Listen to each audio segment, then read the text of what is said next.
Hello बच्चों, कैसे हो आप सब। जैसा कि अपन ने पिछले लेक्चर में समास के डेफिनेशन और समास के भेद के बारे में पढ़ रहे थे। हमने अव्ययी भाव, तत्पुरुष समास और कर्मधारय समास तीनों समास के बारे में पढ़ लिया था। अब चौथे नंबर पर हमारा आता है द्विगु समास। तो आज हम द्विगु समास के बारे में पढ़ने जा रहे हैं। तो ध्यान से देखिए। सबसे पहले आता है कि द्विगु समास क्या होता है। जैसे ये आप सब जानते हैं कि समास में दो पद होते हैं, पूर्व पद और उत्तर पद। अब यहाँ पर जो हमारा द्विगु समास है, तो ये देखिए कि इसमें भी दो पद हैं, पूर्व पद और उत्तर पद। तो इसकी सबसे बड़ी विशेषता ये है कि जो द्विगु समास होता है उसका पूर्व पद संख्यावाची होता है, अर्थात इसका पूर्व पद संख्या का बोध कराता है।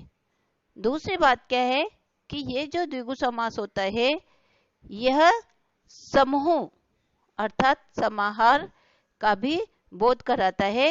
समूह के अर्थ में द्विगु समास का प्रयोग किया जाता है। द्विगु समास में प्राय नपुंसकलिंग एक वचन में होता है तथा जब हम इसमें समास विग्रह करते हैं तो विग्रह करते समय षष्ठी विभक्ति बहुवचन का प्रयोग करना होता है। अकारांत द्विगु समास स्त्रीलिंग में होता है तो इसमें ई जुड़ जाता है, ई जोड़ना पड़ता है। तो कभी कभी यह समास स्त्रीलिंग में भी बनता है। समस्त पद के अंतिम अक्षर में ई लगा देते हैं और विग्रह करते समय अंत में समाहार जोड़ना पड़ता है। ये मैंने आपको पहले बता दिया है। तो आइए अब हम द्विगु समास के कुछ उदाहरण यहाँ पर देखते हैं। तो हम सबसे पहले लेते हैं पंचवटी। अब देखिए यहाँ पर हमारे पास एक शब्द है पंचवटी। तो अब इसमें हमारे पास दो पद हैं, पूर्व पद और उत्तर पद। पहला पद है पंच और दूसरा पद है वटी। तो ये जो वटी शब्द है इसका मूल शब्द है वट, और जो पहला पद है पंच वो संख्यावाची है, अकारांत है। तो समस्त पद बनाते समय इसमें हम दीर्घ ई का प्रयोग करेंगे और जब समास विग्रह करेंगे तो दोनों पदों में षष्ठी विभक्ति बहुवचन का प्रयोग करेंगे। तो जब हम इसका समास विग्रह करेंगे तो क्या बन जाएगा बच्चों? पंचानाम वटानाम समाहार। ये बना इसका समास विग्रह। और जो इसका समस्त पद है वो क्या है? पंचवटी। अब अगला देखते हैं त्रिलोकी। अब यहां पर भी त्रि जो है वो तो पूर्व पद है, संख्यावाची है, और जो लोकी है वो उत्तर पद है। इसका मूल शब्द है लोक। ये जो लोकी है ये लोक से बना है और इसमें भी जब हम समास विग्रह करेंगे तो इसमें भी हम षष्ठी विभक्ति बहुवचन का प्रयोग करेंगे और इसका समास विग्रह बन जाएगा त्रयाणाम लोकानाम समाहार। ठीक है, समझ में आ रहा है आप लोगों को? अब हम अगला लेते हैं शताब्दी। अब यहां पर देखिए पूर्व पद है शत और उत्तर पद है अब्दी। इसका मूल शब्द है अब्द। अब यहां पर भी देखिए कि ये जो अब्द मूल शब्द है ये अकारांत है, इसलिए समस्त पद में दीर्घ ई को हमने जोड़ा है और जब हम इसका समास विग्रह करेंगे तो इसका समास विग्रह हो जाएगा शतानाम अब्दानाम समाहार। नेक्स्ट है नवरात्रम। अब किसी भी शब्द को ले लो, हर शब्द में दो पद बन रहे हैं, पूर्व पद और उत्तर पद। तो यहाँ पर नव तो हो गया पूर्व पद जो कि संख्यावाची है और उत्तर पद हो गया रात्रम। अभी जो रात्रम है इसका मूल शब्द है रात्रि, अब क्योंकि मूल शब्द को नपुंसकलिंग एक वचन में प्रयोग करना है, तो इसका ये हो गया रात्रम और इसका मूल शब्द हो गया रात्रि, और जब हम इसका समास विग्रह करेंगे तो इसका बन जाएगा नवानाम रात्रिणाम समाहार, अर्थात इसका हिंदी अर्थ करेंगे तो क्या बन जाएगा, 9 रात्रियों का समूह। अब अगला आता है द्विदलम। अब देखिए, इसको ध्यान से देखना, इसमें थोड़ा सा हमको चेंज करना पड़ेगा।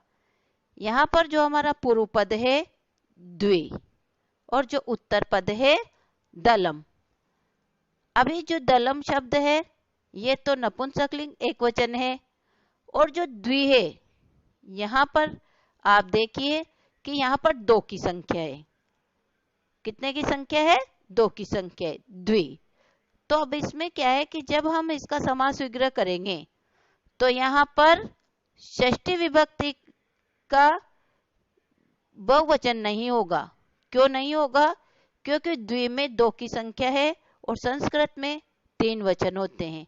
एक वचन एक वस्तु के लिए, द्विवचन 2 वस्तुओं के या 2 व्यक्तियों के लिए, और बहुवचन होता है 2 से अधिक व्यक्ति या वस्तुओं के लिए। तो अब क्योंकि यहाँ पर द्विवचन का प्रयोग हो रहा है तो इसलिए हम इसमें षष्ठी विभक्ति द्विवचन का प्रयोग करेंगे, इसमें हम बहुवचन का प्रयोग नहीं करेंगे। और इसका समास विग्रह हो जाएगा द्वयो दलियो समाहार, अर्थात 2 दलों का समूह। आ रहा है बच्चों समझ में?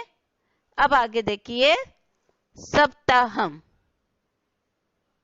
अब यहां पर जब हम इसका समास विग्रह करेंगे सप्ताह का, तो इसमें भी ध्यान से देखिए, पूर्व पदे सप्ताह और उत्तर पद है, पूर्व पदे सप्त और उत्तर पद है अह।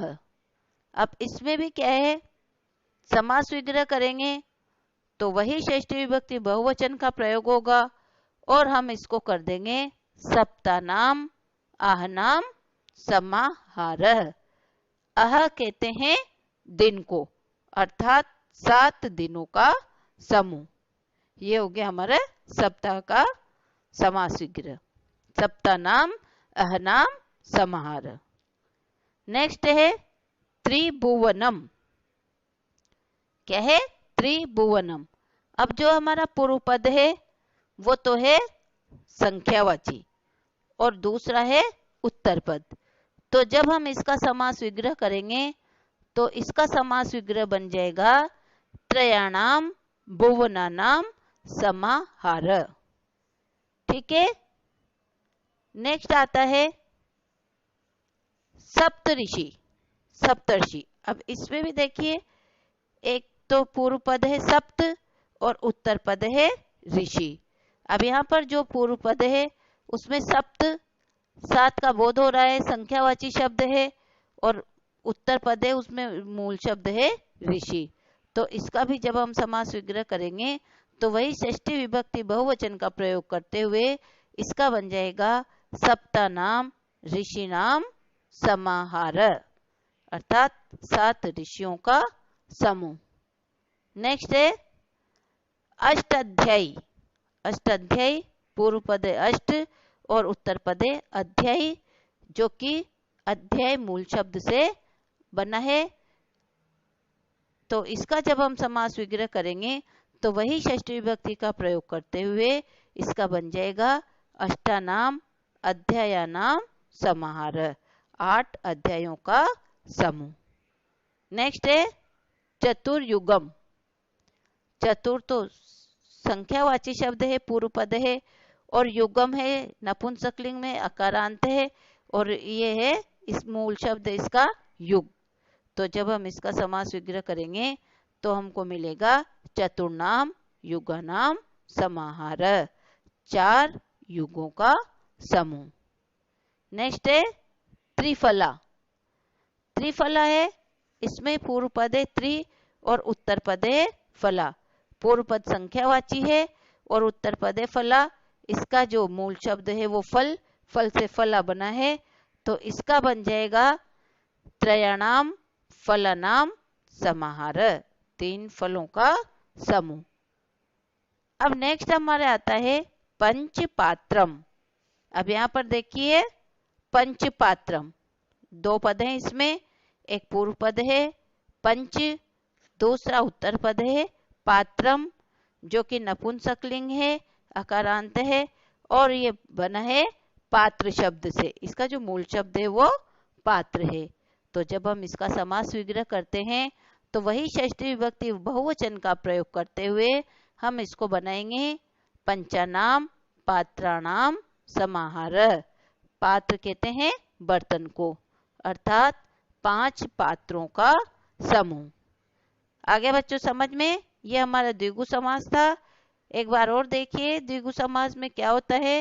इसकी मुख्य विशेषता है इसका पूर्व पद संख्यावाची होता है, और जब हम इसके दोनों पदों का विग्रह करते हैं तो षष्ठी विभक्ति बहुवचन का प्रयोग होता है। और विभक्ति विग्रह करते समय, समास विग्रह करते समय, ये जो द्विगु समास है इसके अंत में समाहार शब्द जुड़ता है। ये मुख्य बात है। ये हमारा द्विगु समास है। अब हम अगला समास अगले लेक्चर में